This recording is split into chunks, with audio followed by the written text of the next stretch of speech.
Hi, I'm Stephanie Strange. Want to hear something scary? Japanese doll.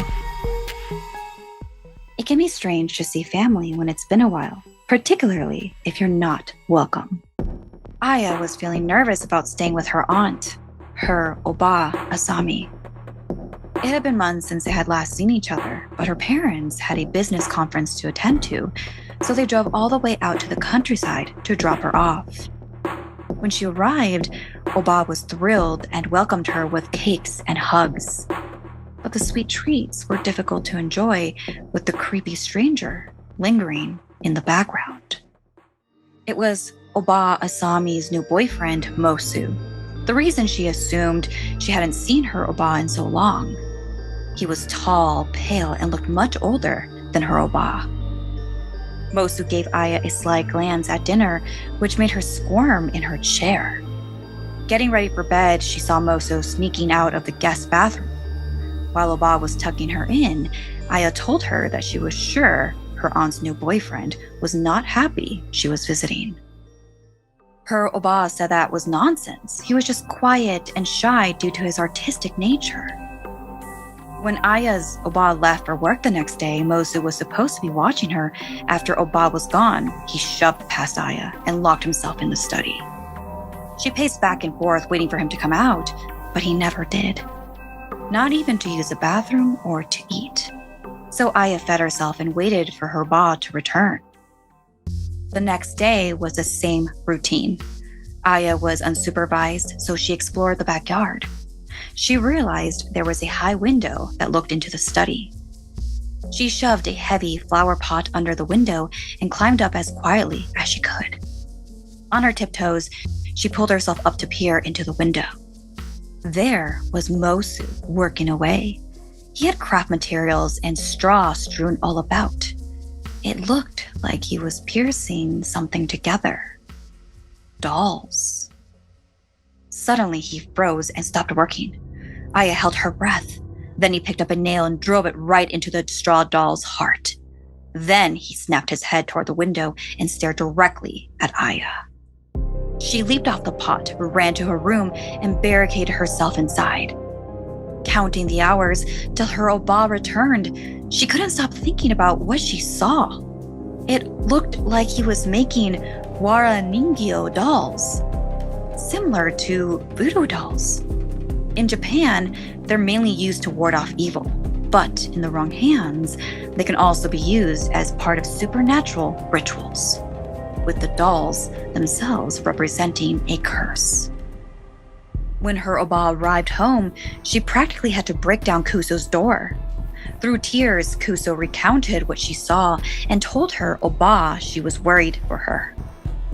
Her Oba told her not to worry. Mosu loved her and would never do anything to hurt them.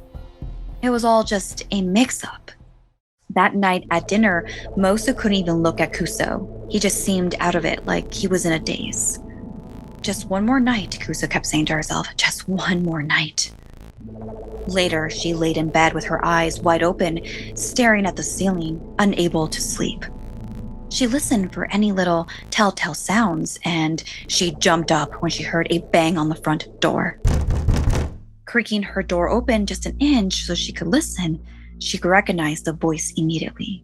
It was her father.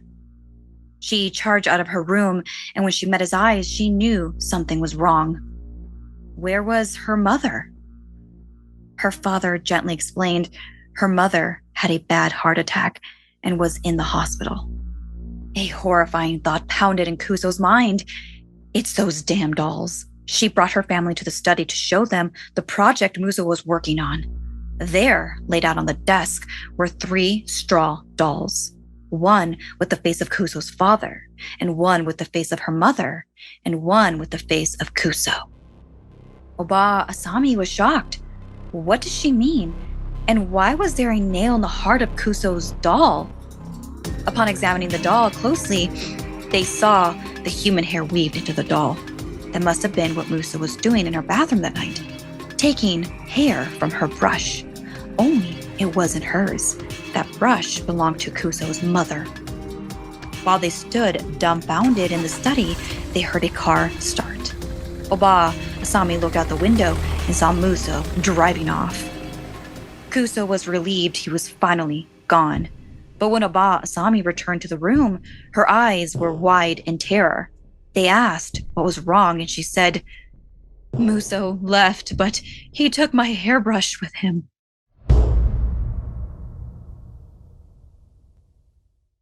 Hello, my mystery problem solvers. A good ghost story uses your creativity and your ability to solve a mystery. And with June's Journey, you'll use both of these skills. I love playing in the evenings. I can then just immerse myself into the game and be June Parker. Another cool thing is it's set in the era of Sherlock Holmes, so it totally transports you to another world. The mysteries are so fun to figure out, you guys. Like I was saying before, you really have to put your powers of observation to the test to solve the cases. There's always a new case waiting to be solved with new chapters every week. And if you join the Detectives Club, you'll also get to play with other people to put your skills to the test and share excitement with other people. How cool is that? So find your inner detective. Download June's Journey today. Available on Android and iOS mobile devices, as well as on PC through Facebook Games. All right, I can't wait for you guys to let me know what you think. Thanks so much for listening. Like and share if this video gave you the chills. And don't forget to subscribe and turn on the bell for notifications. And did you know you can listen to Something Scary podcast right here on Snarled or on Spotify or wherever you listen to your podcasts? And if you'd like to submit a story, send me an email at somethingscary@snarled.com. Thanks so much and see you next time.